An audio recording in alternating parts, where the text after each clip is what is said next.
Kryetari i Partisë Demokratike Sali Berisha ka bërë me dije detaje nga takimet e zhvilluara në Asamblenë Parlamentare të Këshillit të Evropës ditën e hënë në Strasburg. Në një deklaratë për mediat, Berisha vlerësoi pritjen nga parlamentarët, ndërsa deklaroi se gjatë diskutimeve ka qenë zëri i shqiptarëve, duke informuar përfaqësuesit e Këshillit të Evropës për narkodiktaturën e ndërtuar nga Edi Rama.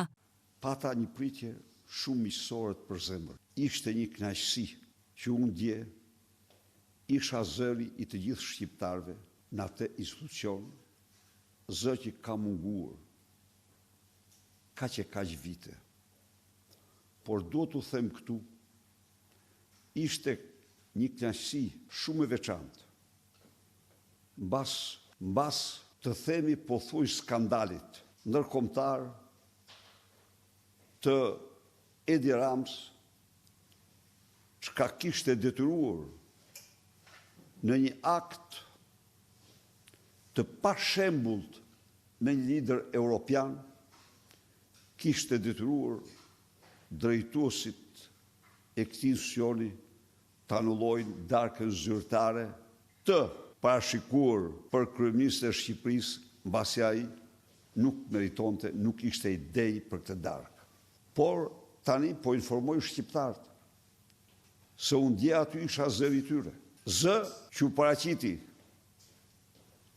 grupeve parlamentare të vërtetat mjerisht pak të njohura mbi regjimin Edi Ramës, narkoshtetin dhe narkodiktaturën në Shqipëri. Mendoj se ishte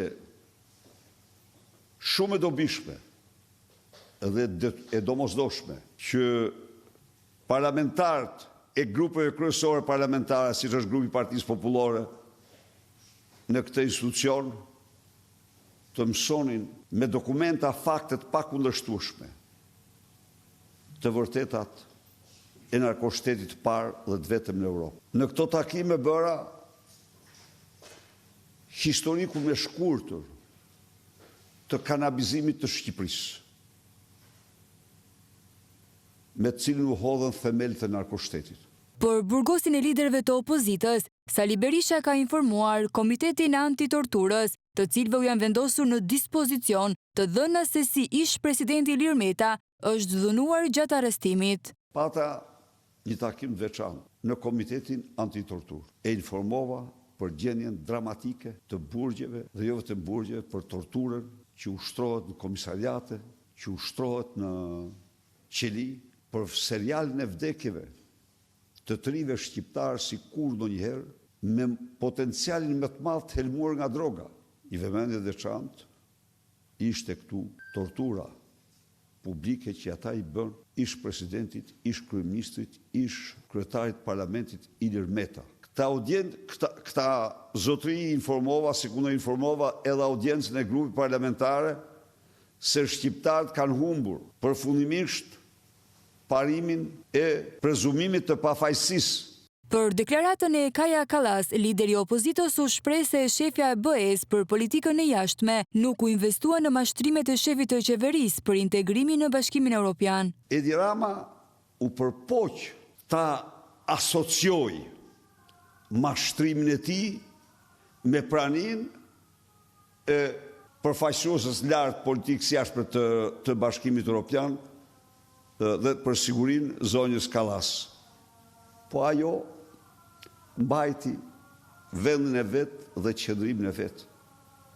Me një fjalë, u tha shqiptarëve, unë nuk kam punë me ato që thotë. Atë janë ambicet e tij. Atë mashtrimet e tij me fjalë tjera, po s'mund thoshte mashtrime se kishën krah. Besoj se e sqarova. A ka Partia Demokratike? Po, pa diskutim. Partia Demokratike ka deklaruar dhe deklaron se ylli polar i programit saj do të jetë integrimi i Shqipërisë në Bashkimin Evropian. Si do jetë? Merit-based, i bazuar në reforma dhe në merit. Partia Demokratike ka deklaruar dhe deklaron se ajo në pushtet do normal çdo reformë për të kapur çdo standard për integrimin e plot Shqipërisë në Bashkimin Evropian. Berisha deklaroi se procesi integrimi në Bashkimin Evropian do të jetë në fokus të qeverisjes së Partisë Demokratike dhe do të bazohet në merita dhe reforma të thella.